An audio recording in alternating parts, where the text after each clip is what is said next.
The skyrocketing cost of insurance for floods and other disasters takes center stage at a hearing of lawmakers on Capitol Hill. And some tips on keeping children safe in the sweltering heat. And this busy forecast continues into the weekend. The details on more rain chances coming up as Mountain News First at 4 continues. Mountain News First at 4 continues.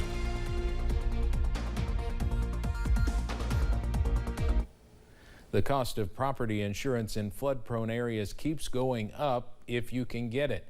Senators on Capitol Hill took up that topic today. The Senate Banking, Housing, and Urban Affairs Committee held hearings on challenges in the property insurance market. Lawmakers questioned the Director of Insurance for the Consumer Federation of America about why some people are being priced out of the homeowners insurance market.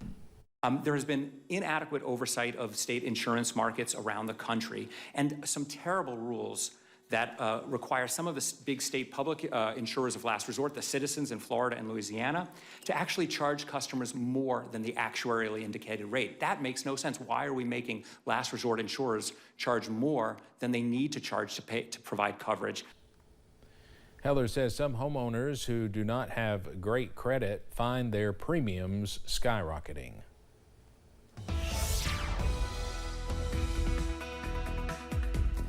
Still watching out for spotty showers and storms across the mountains as that cold front continues pushing off to the east. Let's take a look at the radar real quick. You can see not raining everywhere, but some heavier downpours are out there this afternoon. Zooming into Logan County, West Virginia, you can see a heavier downpour pushing out of our region into portions of West Virginia at this hour. Also another heavy downpour just to the southeast of downtown Harlan near the Kentucky and Virginia border. This is pushing into Lee County, Virginia, so a heads up in Pennington Gap, some heavier showers not too far away as more showers are possible into this afternoon, also into this evening. A live look from Hazard over in Perry County. That current temperature is cooler thanks to showers earlier today, down to 75 degrees over in Perry County right now, and most of us are below average in the upper 70s and even upper 60s, 69 for Pikeville and 78 over in Jackson at this hour.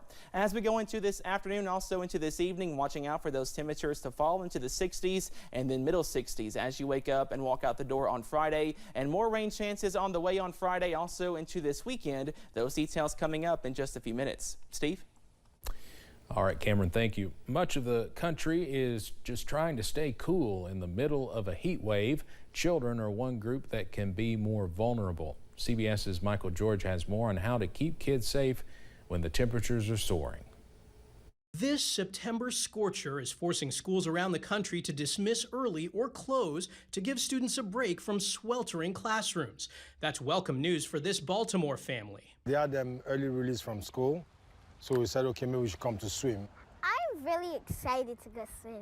Making sure kids stay cool is extremely important. The signs of heat exhaustion in children may be more subtle.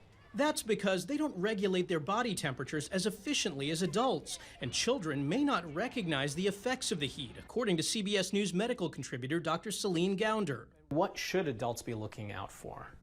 So some of the signs of heat exhaustion would be a temperature above 105, sometimes even, but having a fever when they're not otherwise sick, having this very fast breathing or heart rate, low blood pressure, which can manifest as dizziness or confusion. Dr. Gounder says extreme heat can also affect kidney, liver, and respiratory function, and it can impair learning, cognition, and mental health. We have seen that kids tend to be more irritable, have more difficulty sleeping. They can even sometimes develop depression or anxiety related to these heat exposures, and it may not be an obvious connection to make, but if you do notice some of those symptoms, it's something to be aware of and think about. It's critical that children get plenty of hydration, seek shade when they can, and spend time in the air conditioning when possible. Michael George, CBS News, New York. Back here in eastern Kentucky, a job fair in Martin County filled the Collier Center today as a new business hopes to shine light on the area's workers. The Martin County Solar Project is laying its foundation with construction starting in the coming weeks.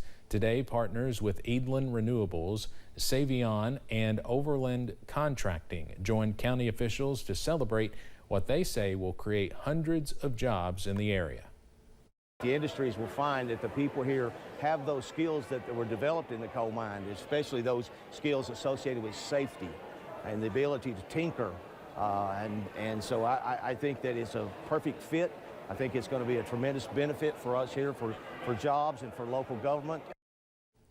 The job fair is one of several the partners hope to host in the coming months. We'll have much more about the solar project coming up at 6. Officials with Kentucky Power say they are planning some outages in the hazard area early tomorrow morning. They say the outages will occur sometime between 5:30 and 6 tomorrow morning for businesses along the Hazard Bypass and around Hazard High School. Also, they plan residential outages in the same area beginning at 8 in the morning.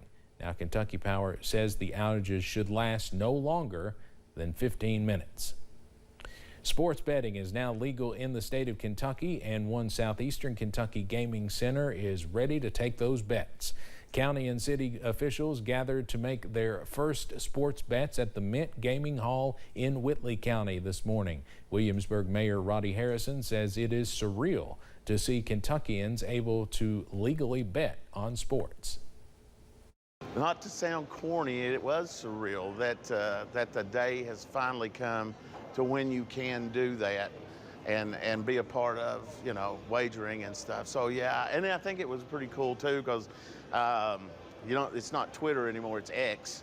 And I saw the governor's picture, placing his first bet. Harrison says they expect sports betting to make a big economic impact as well. He said people from Kentucky and Tennessee will drive to the Mint Gaming Hall for bets. Coming up on First at 4, time is running out for new contracts between the United Auto Workers and the Big Three automakers. Plus, we are tracking some highs in the 70s by next week. Those details on the way after this break.